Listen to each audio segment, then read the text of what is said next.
I recently made a video talking about the rule of three, which is a concept of music that you can trace back literally centuries in music history. But I got multiple comments in that video that said something to the effect of, there are no rules in music. And this is something I hear musicians saying all the time, that there are no rules in music. And the truth is that it's bogus. Of course there are rules in music. And I'm not only going to explain it in this video, but I'm actually going to prove it to you by demonstration. But before you go roast me in the comments without actually watching the video, here's the catch. The word rules means something different in music than what we often think of when we hear the word rules. So I'm gonna have to unpack this a bit for you to understand, but if you don't have the patience to hear me out, you can, go watch a cat video or scroll TikTok and turn your brain to mush instead. So the word rule implies that it is steadfast or unchangeable or rigid, and a handful of other words that simply just mean that we often think of rules as harsh and unbreakable. But in music, the word rules means something more like guidelines and principles to abide by. But under certain circumstances, these rules are breakable and can be broken creatively, or there are rules that can override other rules. However, some of these rules are there on purpose and by design, and they will sound bad if broken basically no matter what you do. And that's obviously with an asterisk that says I'm sure you can find plenty of examples where it does work. But don't just take my word for it. Let's actually take a look at some examples to prove to you how ridiculous the idea of saying there are no rules is. If there are in fact no rules in music, then that means that we can basically do whatever we want, right? Okay, so let's actually play this out and see how it goes. That means that I should be able to play really any chord progression with any chords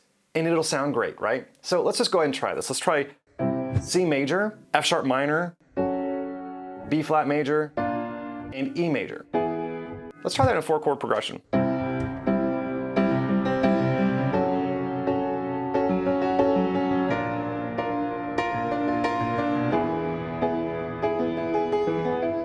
So I could have told you before I even played that it was probably not going to sound very good. And it doesn't really sound that great. Of course, if they were doing like a film score where it's supposed to be super moody and it's supposed to feel like disjunct like that, sure, that could work. But why doesn't this actually sound that great within the context of more modern pop music? And the reason is because you can't just play any random chord with any other random chord and expect it to sound good. So that alone disproves the idea that there are no rules, because if there are no rules, then anything should sound good. But that's obviously not the case. Not anything sounds good, which means there are some guidelines as to why that did not sound good. And that particular example did not sound very good because none of these chords are in the same key signature or are sharing the same scale, meaning that we're playing chords that have zero relationship to each other, at least a relationship that makes sense. However, if I play C major, F major, A minor, and G major together, it's gonna sound good, and I know it will sound good before I ever play a note. Let's check it out.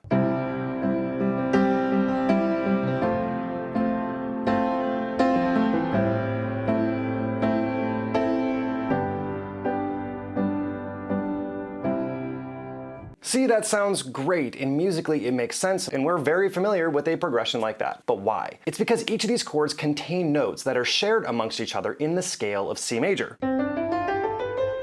All the white keys in this case. So I'm not using any notes that are outside of that. In other words, I wasn't using any of the black notes. And that right there is actually a musical rule. Chords that share notes in common with each other within the same scale, they're gonna sound good together. And on the opposite spectrum, the rule is that chords that do not share notes in common with each other, because they come from different scales, will typically not sound very good together. Now again, typically. But this rule is only partially true, because we can actually manipulate this rule and we could temporarily borrow notes from other scales. Like for example, we could use an F minor chord within the C major progression, which in an F minor chord, we're gonna have an A flat, which does not exist in the scale of C major. So let me just show you, since maybe that doesn't really make too much sense without me actually playing it within the context of a progression. So we can play that same progression, something similar to it, with C major, A minor, and then G major. And then instead of doing this, of playing an F major, we could actually do this and play an F minor. So here's that whole progression together.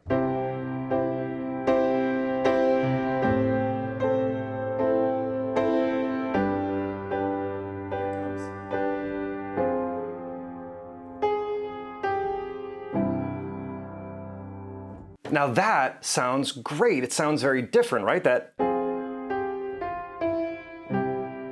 There's a lot of tension between that F minor and that C major chord. There's a lot of pull to it. That F minor wants to resolve to that C major, but yet that A flat in the A minor chord doesn't exist within the C major scale. So that brings me to the point that I made earlier. These rules can be creatively broken, but even in this case, we're not really breaking a rule. I'm just actually following another rule of music that overrides that first rule that I mentioned, that you can temporarily borrow chords from the opposite scale to create what is called mode mixture. In other words, if I play an F major chord like this, right, like I've said before, and if I flip it to minor, like this is borrowing the A flat from now the C minor scale, which is the relative minor to C major, which is the scale that we've been in. So remember that we're in a C major scale, or a C major progression.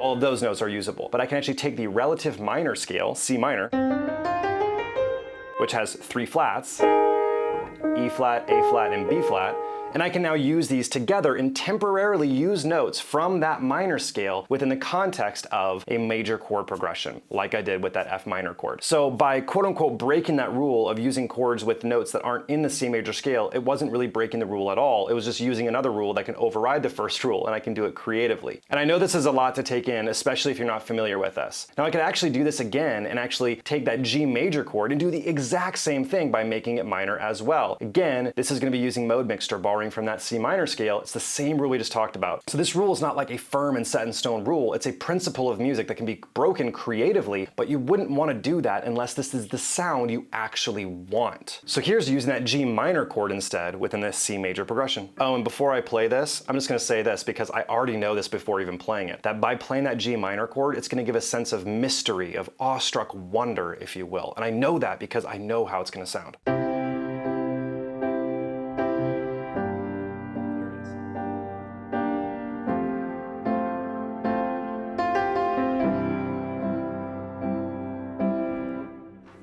Just like that. So here's a question. How did I know that I could do that? And how did I know that before I even played that G minor chord that it was going to sound the way it was going to sound? The reason is because I know the rules. If there are no rules in music, then music is not knowable. Does that make sense? If there are no rules in music, then you can't learn music, because the only way you can learn something is if you have a basis of guidelines to learn from. You can't really use music or write music in a way that is structured or makes sense without having guidelines to follow. The idea that there are no rules suggests that music is purely emotional and there's no fundamental principle that guides music making. But here's the thing. Throughout history, the most brilliant composers, Mozart, Bach, Beethoven, Stravinsky, Rachmaninoff, and literally thousands more, these composers knew the rules. They understood these rules, and with each era of music throughout history, from Baroque to classical to romantic to post-romantic, all the way to where we are today, each era was discovering new ways to manipulate and understand the rules of music. So in the era of Bach, for example, you're not going to find certain musical characteristics that you would find in the classical era. And in the romantic era, that took even further than the classical with chromaticism. But each of these are building on top of the other by utilizing the rules they already understand. And I know this might be getting a bit deep, it might be getting a bit heady, but it's important to understand where we come from and how we got to where we are to understand how crazy saying there are no rules in music actually is, because literally no composer throughout history has believed that until the last handful of decades. In fact, young composers throughout history were typically taught music theory to learn how to compose, which is just learning the rules. So why does this actually matter? Well, it matters because we can explain the why and the how behind musical decisions. If there are no rules, then I wouldn't know how to compose different emotions by using different chord progressions or using different scales unless I was just guessing or following natural instinct. And I want to be really clear here. There are some people with extraordinary gifts to play music they don't even understand. So this 100% happens, and to deny it is absurd, right? But to say that this is the norm is also absurd. These people are outliers. They're not the norm. Like, I knew a musician in college who could play insanely complex gospel piano that was just ridiculously beautiful. And I remember asking him, what are you doing? Like, what are you playing? How are you doing this? And he said,